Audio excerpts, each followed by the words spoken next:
Rua Boa Vista, isso aqui, ó. Não se chama Boa Vista por acaso, porque daqui se descortinava uma Boa Vista, né? E é justamente esta Boa Vista, que hoje está muito, vamos dizer, comprometida. A várzea, uma várzea, tinha os seus problemas na época e não dava, muito. A gente chegou a ver algumas imagens, né? Como isso não dava. O rio foi canalizado no final do século XIX, na administração do Antônio Prado, e depois isso entrou esse parque, olha, emblemático em termos de arquitetura é o Palácio das Indústrias, 1927, ele está lá até hoje, abrigou recentemente a nossa prefeitura, né? Mas o fato é isso, olha, não sobra nada, nem dos vestígios da várzea, nem dos vestígios do parque, porque as intervenções urbanísticas que se fizeram a partir dos anos 50, desde essa época, essa questão rodoviarista, olha, apartaram ele da cidade, converteram ele num artefato extremamente desconectado de todo o resto, quando na verdade daqui se descortinava uma belíssima vista, e vice-versa. Muitos cartões postais da cidade foram tirados de lá para cá. E vocês imaginem isso nos anos 30, depois nos anos 50, com os primeiros arranha-céus mais evidentes, era uma paisagem que rememorava num primeiro momento uma Paris, mas depois uma Nova York. Era de fato uma belíssima vista, tanto daqui para lá, como daqui para cá. Isso tudo se perdeu, esse edifício, né, que hoje marca a paisagem, é uma garagem, né, a mudança de perfil do urbanismo, né, de proposta urbanística que passa a imperar nos anos 50, é tão rodoviarista que o edifício também que marca essa paisagem é um estacionamento, né, que acaba comprometendo toda a leitura das relações que aqui se abriram. Então nós vamos caminhar na 15, que ela é importante para nós. Nós vamos parar aqui na Praça Antônio Prado, a primeira praça moderna dessa colina, desse centro, né, velho. Ela tem uma série de edifícios muito importantes para nós, né, a começar pelo Martinelli aqui embaixo, mas vocês vão ver o Banespa. O Banespa que está relacionado com uma descida da Rua do Rosário, que hoje acho que se chama João Brícola, não é? E que se conecta com uma coisa muito legal que vocês devem conhecer por outros caminhos, que é a Ladeira Porto Geral, que não por acaso se chamava Ladeira Porto Geral, era de fato um declive acentuado que se relacionava com o Porto Geral, que era de propriedade dos padres beneditinos. Só que tudo era terreno de beneditina. Aliás, acho que até hoje, em termos imobiliários, essas ordens religiosas, elas polarizam muito do patrimônio imobiliário dessas suas áreas de envoltória. São ordens riquíssimas por isso. No Rio de Janeiro, a envoltória dos beneditinos é toda de propriedade deles, eles edificam, eles verticalizam. Por quê? Porque era uma área de fato vinculada a este mosteiro aqui, e eles tinham um porto de acesso, né, no qual entravam mercadorias aqui por baixo. Só mais tarde, no final dos anos século XIX, 1860, que se desenha 25 de março aqui atrás, como uma paralela no rio. Mas na verdade a relação que se tinha é isso, descia-se a Rua do Rosário e chegava-se ao Porto Geral pela Ladeira Porto Geral. E vice-versa. Por que a Rua 15 de Novembro se torna uma rua comercial das mais importantes? Tanto no final do século XIX, como depois na virada do século XIX para o XX. No começo, no final do século XIX é isso, as mercadorias de fato, em boa parte, algumas delas chegam por aqui. Então ela se torna uma via de comércio já muito expressiva nas fotos do Militão. A mais variada, a direita mais fazendas, tecidos, essa aqui e os casarões da elite, essa aqui bem comércio mesmo. Por quê? Porque a vinculação dela com aquilo, né? E depois também, se vocês imaginarem, onde está chegando a ferrovia aqui? São Paulo Railway. Ela está aqui atrás, né? Na Tiradentes. Portanto, o caminho de acesso de quem chegava a São Paulo e depois as próprias mercadorias que são vendidas, também aqui pela Florencio de Abreu, que está logo aqui atrás do São Bento, do mosteiro. Portanto, era um caminho de acesso de mercadorias também importante. Isso também torna a Rua de São Bento uma rua comercial, mas sobretudo uma rua de hotéis e restaurantes. Os principais hotéis do começo do século XX de São Paulo, os mais finos, os mais granfinos, o Grande Hotel, o Hotel do Oeste, são vários vários nomes que a Heloísa Barbuí mostra, eles estão concentrados sobretudo na rua direita, algumas de suas travessas, sobretudo nessas esquinas aqui, o chamado Quatro Cantos, aqui entre a rua direita e São Bento, o único canto, né, ortogonal, né?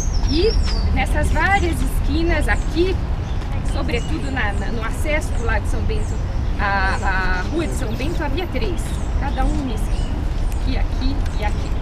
Então os hotéis se situavam ali. O comércio, no começo do século XX, já no final do século XIX, está concentrado sobretudo nessas 3 regiões. E vai se manter o comércio de luxo aqui até mais ou menos os anos 39 em diante. Né, o Mapping é o primeiro a sair, ele está situado aqui na Praça do Patriarca, é o primeiro a sair, e aí nós vamos terminar a visita nesse centro novo falando disso, dessa saída, da primeira saída do comércio, de luxo, uma nova centralidade que se inaugura a partir de 1939. Então nós vamos prosseguir, ó, vamos parar na Antônio Prado, vamos dar uma olhada no Banespa de um lado, já os arranha-céus marcantes da paisagem, vamos visitar o Banco de São Paulo, que vocês já conhecem, que é um exemplar do Art Deco, dos primeiros edifícios verticalizados. Vocês têm que imaginar que são alguns primeiros, né? O Sampaio Moreira, 24, o Martinelli, 29, né? Esse é um deles, ele é de 35, já numa linguagem estética nova Art Deco, e por completo, desde a maçaneta até o piso, todo o mobiliário era um banco, todo ele pensado dentro dessa nova estética que vai marcar esse momento da verticalização da São Paulo a partir dos anos 30. Então essa Praça Antônio Prado para nós é interessante porque aqui imaginar que existia a Igreja do Rosário dos Pretos, ela foi demolida. Isso vai dar a primeira praça moderna, no começo da Primeira República. Ela descortina o Vale do Anhangabaú, um vale que quando ela é feita ainda não está urbanizado, mas logo o será. O mesmo prefeito que promove essa renovação urbana, que é o Antônio Prado, não por acaso dá o nome à praça, e a sua família tinha quase que no mesmo lugar onde está o edifício da igreja, um dos primeiros edifícios mais verticalizados daquele momento, que é o Palacete Martins Prado, aqui. Então ele promove essa renovação e anos mais tarde ele canaliza o rio, a Anhangabaú aqui embaixo, canaliza esse aqui atrás, e nas gestões seguintes, do Duprat e sobretudo do Washington Luiz, se conclui o processo de urbanização dessas duas várzeas. Então essa primeira praça moderna, ela se abre logo, algumas décadas depois, quase uma década depois, para o parque. Então imaginar o que sobra desse parque, né? Vocês vão perceber que cai a topografia, né? Imaginar o que era esse parque, urbanizado no volta de 1918, a gente viu fotografias. Imaginar as conexões que ele trava com o grande boulevard que vai ser aberto também em 1918, que é a São João, largo, arborizado, né? O correio colocado do outro lado da várzea, né?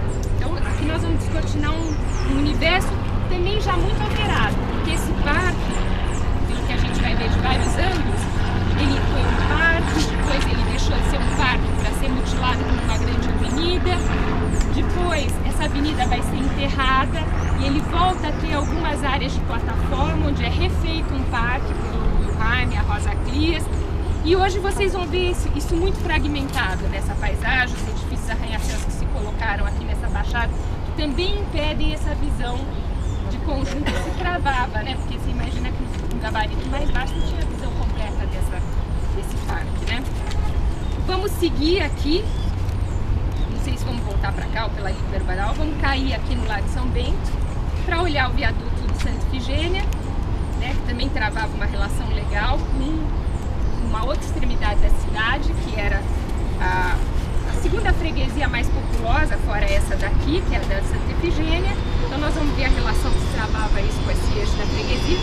E seguimos pela rua São Bento em direção à Praça do Patriarca, que nesse mapa não existia.